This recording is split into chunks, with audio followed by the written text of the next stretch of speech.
Bonjour et bienvenue dans Cravate Club. Aujourd'hui, nous parlons du Made in Morocco, qui est un véritable potentiel pour les entreprises marocaines, notamment à l'international. Pour en parler avec nous, Adil Lamnini, bonjour. Bonjour Thomas. Alors Adil, vous êtes président de l'association professionnelle des marques marocaines.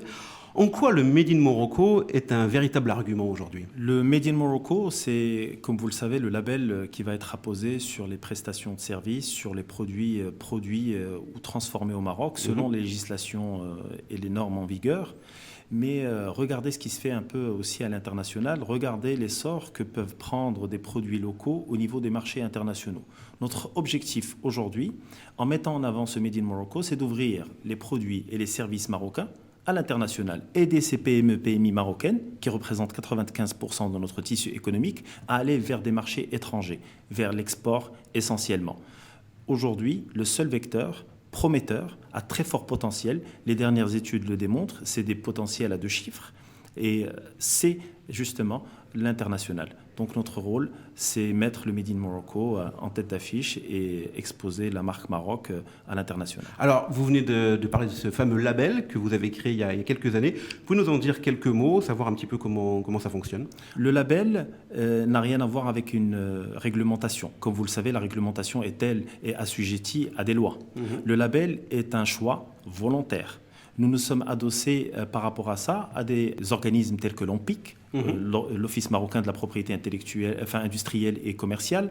Nous sommes aussi adossés à la norme ISO dans ses chapitres 9001 et 10000 pour construire réellement une trame équilibrée pour pouvoir accompagner les PME et PMI marocaines. Alors, à qui il s'adresse ce label ? C'est des entreprises qui existent déjà et qui travaillent au Maroc et qui pourraient demander à l'obtenir ? Ou c'est peut-être des entreprises qui veulent se créer en surfant un petit peu sur le Made in Morocco et qui vont venir faire appel à vous pour être accompagnés ? Nous sommes une petite association.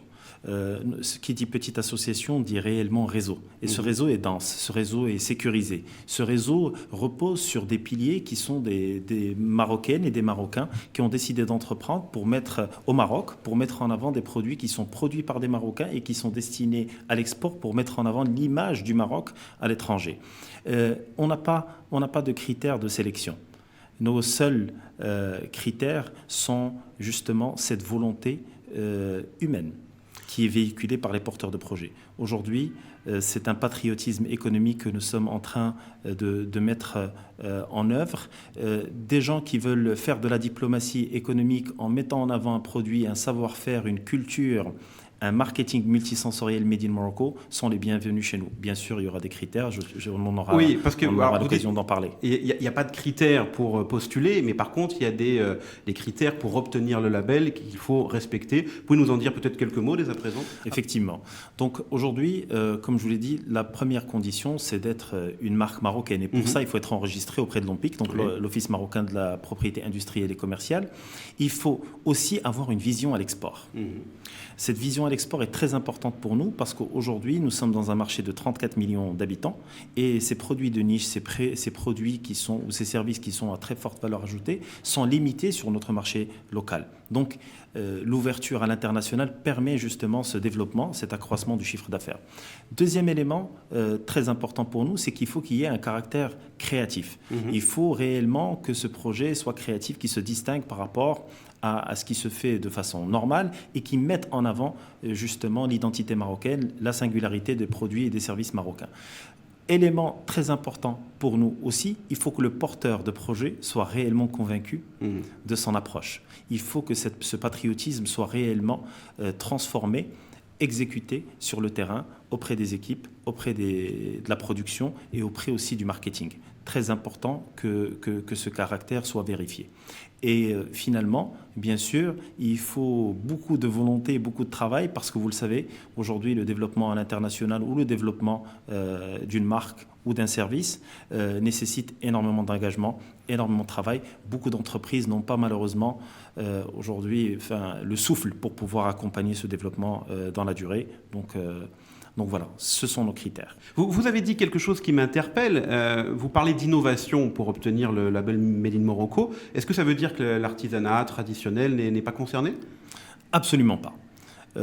l'innovation et la créativité sont des critères très importants, même dans l'artisanat. Nous avons un artisanat qui est millénaire, mais qui a connu des mutations énormes après cette histoire de développement de Riyad au niveau des médinas, ce transfert de compétences par des designers, par des architectes étrangers. Regardez, aujourd'hui, notre artisanat s'exporte parfaitement partout dans le monde parce qu'on y a injecté justement de l'innovation. Mon rôle aujourd'hui, au niveau de l'association, avec l'ensemble de l'équipe, c'est de montrer justement ces exemples qui réussissent dans des secteurs qui aujourd'hui ne peuvent pas être forcément sexy, ne peuvent pas attirer l'œil de ces innovateurs. Donc l'artisanat est un parfait exemple de ce que nous pouvons faire au niveau du Made in Morocco. Alors c'est très intéressant ce lien que vous faites entre artisanat et innovation. Vous avez un exemple ? On a plusieurs exemples, mais je vais vous donner le dernier en date, c'est celui d'une demoiselle qui a lancé une marque extraordinaire à base de raffia. Raffia qui est une fibre végétale produite au Maroc. D'accord. Cette jeune demoiselle a lancé cette marque et a pu très rapidement attirer l'œil des blogueurs et ça lui a permis de médiatiser réellement sa marque. Elle remporte un prix d'innovation en Afrique. Aujourd'hui, elle est sollicitée un peu partout dans le monde. Elle va commencer à vendre aux États-Unis, au Japon. Son carnet de commandes est plein. Je pense que innover avec un produit naturel, marocain, délaissé pendant des siècles, et le transformer en un escarpin contemporain a permis, ou des sandales, a permis à cette jeune créatrice d'accéder non seulement à des financements, mais à des marchés qui étaient pour elle utopiques. C'est une super histoire. Il y a des success stories marocaines comme ça encore qu'on peut citer en exemple pour inciter peut-être d'autres entreprises. Thomas, ces histoires sont l'énergie de cette association professionnelle de marques marocaines. C'est comme ça que nous maintenons cette flamme qui est la nôtre, qui est patriote et qui est volontaire. Je vous donne l'exemple d'un jeune entrepreneur marocain qui innove dans le bâtiment, qui ramène un concept qu'il a vu dans un autre pays, qui l'adapte au marché marocain. Il se bat pendant 2 ans pour le développer. Aujourd'hui, les caissons isolants de marques X sont sur toutes les façades et cette success story est Made in Morocco parce qu'il a pris parti, il a décidé de créer, de produire et de distribuer au Maroc et ça a réussi. Donc les exemples sont là, nous les vivons tous les jours et c'est cette énergie que nous voulons communiquer justement pour dire que les Marocains réussissent. Merci Adil. Pour terminer, un conseil pour les entreprises marocaines qui souhaitent capitaliser sur le Made in Morocco. Construisez votre marque. Mettez plus l'accent sur votre business plan, marque. Choisissez vos marchés cibles. Adaptez vos marketing et vos produits à ces marchés cibles. Ce qui est très important, ne perdez pas votre identité marocaine. Soyez patriote dans votre action. Transmettez cette culture qui est celle de notre pays. Racontez des histoires. It's not about selling, it's about story selling. Encore une fois, je vous ai dit, tous nos conseils sont disponibles, toute notre structure est à votre écoute au www.madeinmorocco.org. Et je vous remercie Thomas de nous avoir donné l'occasion de nous exprimer sur le travail que fait l'Association professionnelle des marques marocaines. Nous défendons notre drapeau et nous espérons que ce patriotisme sera contagieux. Mais merci à vous, Adil Lamnieni. Je rappelle que vous êtes président de l'association professionnelle des marques marocaines. On l'a vu, le Made in Morocco est un vrai potentiel à l'international. Allez-y et à très bientôt dans Cravate Club.